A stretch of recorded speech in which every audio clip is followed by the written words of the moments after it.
आरोळी दिली आणि बक्षिसासाठी आरोळी दिली. घरातून सरस्वती बाहेर आली आणि मच्छिंद्रनाथ आपण 12 वर्षापूर्वी तेथे आलो होतो अशी ओळख सांगितली. मच्छिंद्रनाथांना सांगितलं की आपण 12 वर्षापूर्वी इथं आलो होतो. हे माई या तेजस्वी पुत्रास आण पाहून जाय म्हणे त्या तेजस्वी मुलाला घेऊन ये. मी त्याला पाहण्यासाठी एक तप काढलं आहे म्हणजे मी 12 वर्ष त्याला काढले. आणि त्या सरस्वती म्हणली, स्वामीजी मला त्या भस्मापासून मुलगा झालाच नाही म्हणे, त्या मुलगा झालाच नाही म्हणे मला. सरस्वतीचे बोलणे ऐकून मच्छिंद्रनाथ आश्चर्यले. ते म्हणले, असं कसं काय? त्या भस्मामधून नक्कीच तुला मुलगा व्हायला हवा होता. ते तेजस्वी भस्म होते. मच्छिंद्रनाथाच्या या बोलण्यावरती सरस्वतीबाई घाबरली व शापाच्या दास्तीने मच्छिंद्रनाथाच्या पायावर मस्त ठेवून तिने सविस्तर कथा सांगितलं की मी ती विभूती काय ते उतरड्यावर फेकून दिली, मला क्षमा करा. त्या सरस्वतीचा मूर्खा पाहून मच्छिंद्रनाथांना फार राग आला व त्याने दिव्य भस्मापासून मनुष्यदेव काय झाला तयार झाला असे जाणले. त्यासाठी ते शोधण्यात गेले. सरस्वती ते भस्म फेकून दिली जागा दाखवण्याची विनंती केली व ती म्हणली, बाई हे माई तू स्वतः पायावर कुऱ्हाड मारून घेतले असे सोनं सती सतत येत नाही बरं.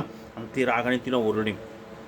सरस्वतीने मच्छिंद्रनाथाजवळ जाऊन अधिकच उकिरडा दाखविला. मग मच्छिंद्रनाथ म्हणे ती उकिरडा पुढे दाखव म्हणे. हे दिव्य पुरुष बाहेर ये, आता एक तप तू उकिरडा राहिला आहेस, त्यामुळे मी तुला आता गोरक्षनाथ असं नामकरण केलंय, बाहेर लवकर ये. उकिरडा शब्द आले, हे गुरुदेव प्रथम आपणास कोटी कोटी प्रणाम. मी एकदम आतमध्ये अडकून बाहेर आलो आहे. येथे राखेचा ढीग कृपया आजूबाजूला सारा, माझा राखेचा जो ढीग आहे ते बाजूला सारा व मी काही बाहेर येईन. मच्छिंद्रनाथाने राखेचा मोठा ढीग बाजूला सारला. आत पाहत तर काय गोरक्षनाथ आत होते. त्यांना बाहेर काढले. त्याचे रूप मनोहर होते. ते दिसणं अत्यंत तेजीत होते, जणू राजा सुकुमार मनाचा तो पुत्र होता.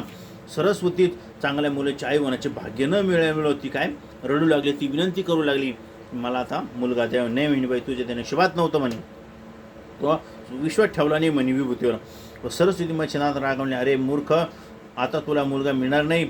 इतर मूर्ख स्त्रिया विश्वास ठेवून स्वतःचा नाश करून घेतला. जा इथून निघून जा, क्षणार्धच नाही तर मी तुला शाप देईन. व शापाच्या भीतीने सरस्वतीबाई पळाली.